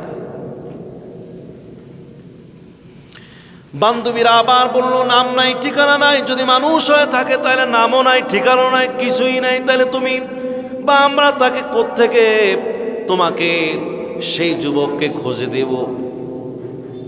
তবে একটা করা যায়, আজিজি মিশর না সেই বাদশাহ তাইমুসকে বলল যে আমরা তাইমুসকে তোমার বাবাকে বলে দেব যে এই রাজ দরবারে একটা সভা করার জন্য, যে চতুর্দিক থেকে পাত্ররা আসবে, দাওয়াতে আসবে, আর তুমি সেই ঘুরে ঘুরে সেই যুবককে যদি দেখতে পাও তাইলে তুমি সেই যুবককে বিয়ে করে নিবা। জুলাইখা বলল যে এটা ঠিক আছে, তাইলে বাবাকে বলো সভা আয়োজন করার জন্য। বাবা মায়ের কলিজা বড় হয়ে গেল সুবহানাল্লাহ পড়ে। তাহলে দোষ বা কি সমস্যা সেটা বের হয়ে গেল, যে ওই যুবকের জন্য সে অপেক্ষা করছে বা এরকম সে অন্যমনস্ক হয়ে গেল। ভাইরা একটু কথা মনে রাখেন, যাকে স্বপ্ন দেখছে সে কিন্তু মানুষ না, মানুষের মধ্যে শ্রেষ্ঠ ব্যক্তি আল্লাহর একজন পয়গম্বর নবী সুবহানাল্লাহ পড়েন। এমনি এমনি টান মহব্বত প্রেম ভালোবাসা আসে নাই। প্রিয় ভাইরা আমার, তার বাবা সভার আয়োজন করলেন আর ঘোষণা দিলেন, কে আমার এই রাজকন্যাকে বিয়ে করতে চাও। ওফেন যদি এইভাবে ঘোষণা দেয়, কোন যুবক বাড়িতে বসে থাকবো কোন? তো সবাই বলবো যে এই রাজকন্যাকে বিয়ে করার জন্য আমি যাব। সবাই সাজ সজ্জা করে আয়োজনে সবাই হাজির হয়ে গেল। চিৎকার দিয়ে বলেন সুবহানাল্লাহ। আজ বাবা মা খুশি, তার বান্ধবীরা খুশি, রাজ দরবারে আজ আনন্দের দিন সুবহানাল্লাহ। যদিও বিয়ে না, কিন্তু এক আনন্দের খুশির দিন আজ।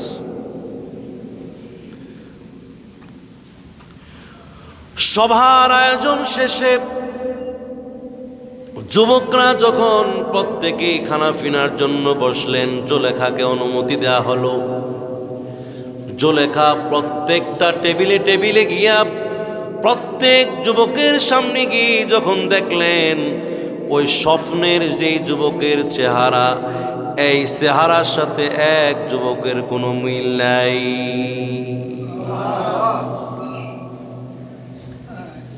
বাবা মা বললেন, মা গো তোমার কি পছন্দ হয়েছে কিনা? বললেন যে বাবা মা বান্ধবীরা রে, আমি যে যুবককে স্বপ্নে দেখেছি এই আয়োজনে সেই যুবক এখনো আসে নাই। রাজি করাইতে পারে না ভাই, বিয়ের জন্য রাজি করাইতে পারে না। 3 বছর শেষ এই সবার পরেও। কয় বছর? রাজি না হইলে কি আপনি বিয়ে করতে পারবেন? হ্যাঁ, তাহলে 3 বছর পরে বলে যে জুলেখা বলে আমি আবার ঘুমাইলাম, আজ 3 বছর পরে আবার সেই যুবক আমার সামনে এসে হাজির হয়ে গেছে। আল্লাহু আকবার। আমি আজকে পরিচয় ছাড়া, পরিচয় জিজ্ঞেস করা ছাড়া আমি আজ আমার স্বপ্নকে আমি ছাড়ব না। স্বপ্ন যেন স্বপ্নের মধ্যে পরিচয় নিই। 3 বৎসর দেখেন অপেক্ষা করলো, প্রতিদিনই তো অপেক্ষা করছে যে আমার সে যুবক আমাকে দেখা দেবে, আমাকে দেখা দেবে। বা একটু ফাঁকে দিয়ে একটু কথা বলি, যাকে আপনার ভালো লাগে একে যদি আপনি বারবার ভাবেন, অবশ্যই আপনাকে একদিন দেরি হলো আপনাকে মোলাকাত করবে। আমরা ভালোবাসতে চাই নবীজি মুহাম্মদুর রাসূলুল্লাহ। প্রতিদিন রাতে শোয়ার আগে অজু করে পবিত্রতা অর্জন করে দুরূদ শরীফ পড়ে যদি ঘুমান, আর যদি আপনি ভাবতে থাকেন যে আমি অবশ্যই আমার নবীকে দেখতে পাবো, আপনি আপনার নবীর জন্য যতটুকু পাগল হবেন, আপনার নবী আপনার জন্য 100 গুণ বেশি পাগল হয়ে যাবে। আল্লাহু আকবার। জুলেখা সেই ইউসুফ নবীর ভালোবাসায় পড়েছেন, তাকে দেখবেন, তার বিশ্বাস তিনি দেখবেন। বুঝলেন আমার কথা? তার বিশ্বাস ছিল তিনি দেখবেন। এজন্য যে কোনো কাজ যাই কিছু করেন, আপনাকে আগে নিজে বিশ্বাস করতে হবে যে হ্যাঁ আমি এটা হবেই এবং এটা করব, তাইলে করা হবে, তাইলে সেটা হবে। জুলেখা ঘুমায় গেলেন, যুবক এসে আবার হাজির হয়ে গেলেন। জুলেখা বললেন, যুবক রে, তুমি এতদিন কোথায় ছিলে? আমি তো তোমার অপেক্ষায় ছিলাম, তন্ন তন্ন করে তোমাকে মনে মনে আমি খুঁজেছি, এমনকি আমি অনেক জায়গা তোমাকে খুঁজেছি, কিন্তু তোমাকে পাই নাই। তুমি আমাকে কেনই বা দেখা দিলে? আবার কেনই বা তুমি এত অপেক্ষা করে এতদিন পরে আবার দেখা দিলে? যুবক বলে, জুলেখা, তুমিও তো আমার কোনো খোঁজ নাও নাই। বলল যে আমি তোমাকে খোঁজ নিব কোথায়, কোথায় গেলে তোমাকে পাবো, কারণ তোমার তো পরিচয় আমার জানা নাই। যদি তুমি পরিচয় দিতে তাহলে আমি সেখানে গিয়ে বিয়ে করতাম, আমি গিয়ে তোমার সাথে দেখা করতাম। আজ বলো তোমার পরিচয়টা কি, তোমাকে কোথায় গেলে তোমাকে পাওয়া যাবে? বলল যে আমার নাম জানার দরকার নাই, তবে আমার একটা পরিচয়, সেই পরিচয়টা পাবার জন্য তোমাকে বহু অপেক্ষা করতে হবে, অনেক ধৈর্য ধারণ করতে হবে, অনেক কষ্ট স্বীকার করতে হবে। সেই পরিচয়টা হলো তুমি খুঁজবা যে আজিজে মিশর কে। সুবহানাল্লাহ। আজিজে মিশর হলো আমি। চোখ ছুটে গেল আনন্দ। আজ 3 বছর পরে তার আবার সে আগের মতো প্রফুল্লতাকে দেখা যাচ্ছে। সুবহানাল্লাহ। যেহেতু তার সে পেয়ে গেছে, পরিচয় একটাই, সে কে? আজিজে। সবাই বলেন আজিজে মিশর কি? তবে এই কথা ঠিক, যুবকে তোমাকে ধৈর্য ধারণ করতে হবে, তোমাকে অনেক কষ্ট ত্যাগ করতে হবে, কিন্তু আনন্দের কারণে এই কথা গেছে ভুললে, আমাকে অপেক্ষা করতে হবে, এই কথাটা ভুলে গেছে। শুধু একটাই মনে আছে যে আমার সেই যুবক হচ্ছে আজিজে মিশর, মিশরের প্রধানমন্ত্রী। বলেন তো, মিশরের প্রধানমন্ত্রী এটা কি তার নাম না তার পদের নাম? পদবী। বাংলাদেশের প্রধানমন্ত্রী যেমন এখন কে? তারেক জিয়া। তো এর আগে ছিল শেখ হাসিনা, এরপরে খালেদা জিয়া। বাংলাদেশের প্রধানমন্ত্রী কে এটা নির্দিষ্ট করে বলে নাই, বলা আছে আজিজে মিশর। কিন্তু উনি আপনার ভাবলেন যে এই আজিজে মিশরেই যে এই যুবকই মনে আমাকে দেখাতে পারবা। সুবহানাল্লাহ। বাবাকে বলে দিলেন, বান্ধবীদেরকে বলে দিলেন, বান্ধবীরা রে, পরিচয় আমি পেয়ে গেছি, আমার বাবা মাকে বলে দাও আমার সেই যুবক হলো সেই আজিজে মিশর, মিশরের প্রধানমন্ত্রী। সেই মিশরের প্রধানমন্ত্রীকে আমার দেখার প্রয়োজন নাই, তার সাথে সাক্ষাতের প্রয়োজন নাই, সে যেই হোক না কেন আমি তাকে বিয়ে করে নেব। বাবা কয় যে বাবা মায়ের এখন মনটা আনন্দ। আবার যেটা বলছে লেভেল ঠিক আছে, বাদশাহ আবার বাদশাহ, দুই দিকেই বাদশাহ। আজিজে মিশরের কাছে পয়গাম পাঠালেন যে আমি আমার রাজকন্যাকে তোমার সাথে বিয়ে দিতে চাই।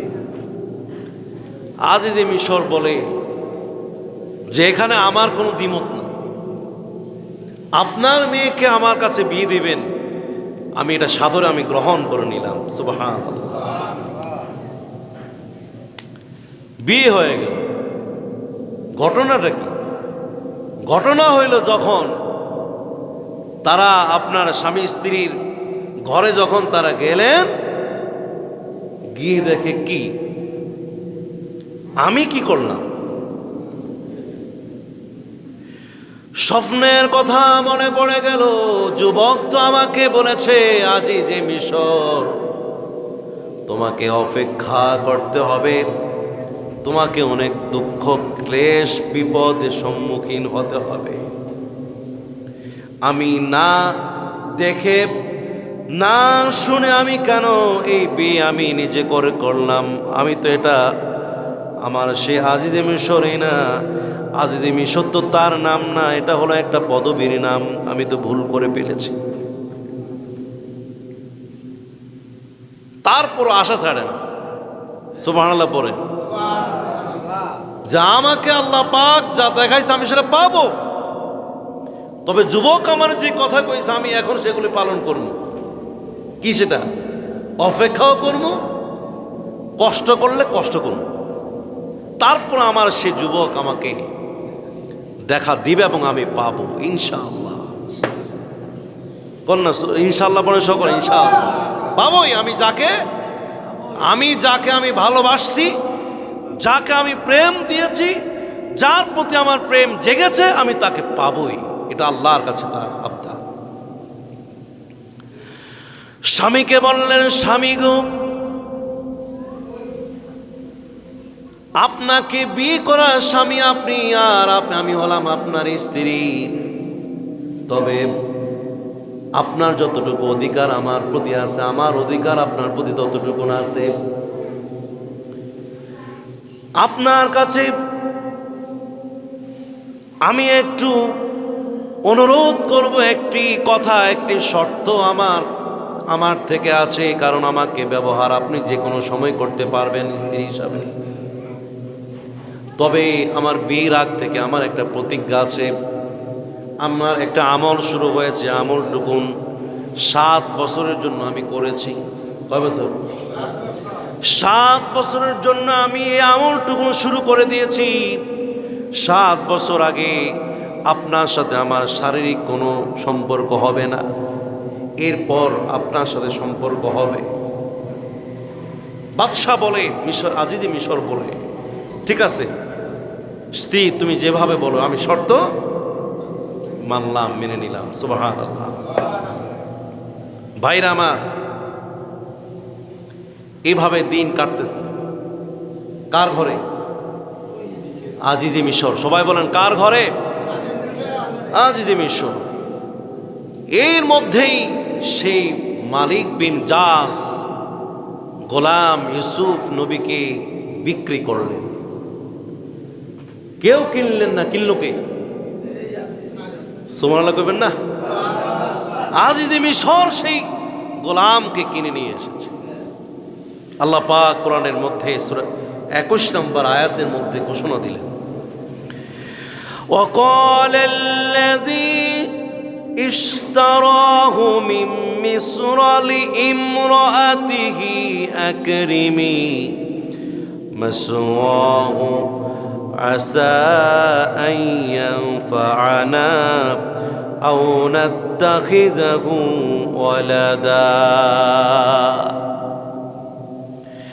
হাজার হাজার মূল্য দিয়ে গোলাম ইউসুফ নবীকে ক্রয় করে আনলেন। বড় খুশি হয়ে ঘরে আনলেন। ঘরের স্ত্রী জুলেখাকে বললেন, আকরিমি মাসওয়াহু, এই যে দেখো একটি সুদর্শন রূপবতী, সুদর্শন একটা বালক যাকে গোলাম হিসেবে বিক্রি করা হয়েছে, গোলামকে আমি কিনে নিয়ে এনেছি। এই গোলাম আর আমার ঘরে কোনো গোলাম থাকবে না। এই গোলাম হবে আমার রাজপুত্রের মতো সম্মান আমার এই ঘরের মধ্যে পাবে। যাও জুলেখা, তার জন্য তুমি ভালো ব্যবস্থা করো, আসবাবপত্র, ঘর রুম, এগুলি সব উন্নত মানের, এগুলি ব্যবস্থা করে এই গোলামকে তুমি রাখো। কার কাছে বুঝিয়ে দিলেন? জুলেখার কাছে বুঝিয়ে দিলেন। জুলেখা শুধু তাকায় রইলেন। এরপর তার সেই 7 বছর আগে স্বপ্ন, যার জন্য তিনি অপেক্ষা, সে যুবকের চক্ষুটুকুনের সাইজ কিরকম, তার নাক কিরকম, তার কান কিরকম, তার চেহারাটা কিরকম, এই গোলামের চেহারার মধ্যে সব দেখা যাচ্ছে। তার এই চোখ দিয়ে এখন আর হাসি আসছে না, বরং তার চোখ বেয়ে বেয়ে অশ্রু পড়তেছে। আল্লাহু আকবার। আল্লাহ আমার জন্য আমাকে যে স্বপ্ন দেখাচ্ছেন, এই স্বপ্নটুকুন সত্য, এই স্বপ্নটুকুন আমার আজ বাস্তবায়িত করলেন। আমি আর কয়েকটা দিন অপেক্ষা করলে হয়তো এই যুবককে আমি পেয়ে যেতাম, কিন্তু ধর্মীয় পেচে বিধানের মধ্যে পড়ে ওই বিধান মোতাবেকই তাকে চলতে হবে, এবং শেষ পর্যন্ত তাকে যদি স্বামী হিসেবে গ্রহণ করতে হয় তাহলে ওইভাবেই তাকে করতে হবে। চিৎকার দেব আল্লাহু আকবার। তাহলে আশা ছাড়া যাবে না ভাইরা আমার, জীবনে যেটা আশা করবেন এটাকে ছাড়া যাবে না। আমি এটা নেক আশা, এটাকে যদি আমার আশায় থাকে, আল্লাহর উপরে ভরসা থাকে, পূর্ণ বিশ্বাস থাকে, তাহলে নেক আশাটুকুন, নেক মাকসুদটুকুন আল্লাহ পাক আমার আপনার জন্য তা অবশ্যই বাস্তবায়ন করবেন। আল্লাহ পাক তৌফিক দান করুন। তাহলে সর্বশেষ কথা হলো, ইউসুফ আলাইহিস সালামকে ভাইরা ষড়যন্ত্র করে মারতে চেয়েছিল, চক্রান্ত করেছিল, বিক্রি করেছিল, ঘর থেকে তাড়াইয়া দিয়েছিল, দেশ থেকে তাড়াইয়া দিয়েছিল। আর আল্লাহ বলেন, আমি তাকে রাজকীয়ভাবে তার সম্মান, ইজ্জত, সব ব্যবস্থা আমি খালেক, আমি আল্লাহ পাক তার জন্য রেখে দিয়েছি। চিৎকার দিয়ে বলতে হবে আল্লাহু আকবার। তাহলে ইউসুফ নবী এখন কূপ থেকে উঠে কোথায় আছেন? কথা কয় না, বাদশার ঘরে। চলে বলেন কোথায়?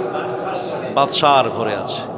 সেখানে কিভাবে লালিত পালিত হয়েছেন, কিভাবে কি করেছেন, কোরআনের ভাষায় আল্লাহ পাক আমাদেরকে বলে দিবেন ইনশাআল্লাহ।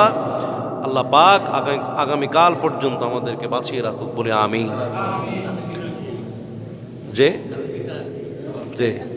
বাস্তব বুঝে আমরা যদি বাচ্চা আসি তাহলে আগামীকালকে দেখা হবে, কথা হবে ইনশাআল্লাহ।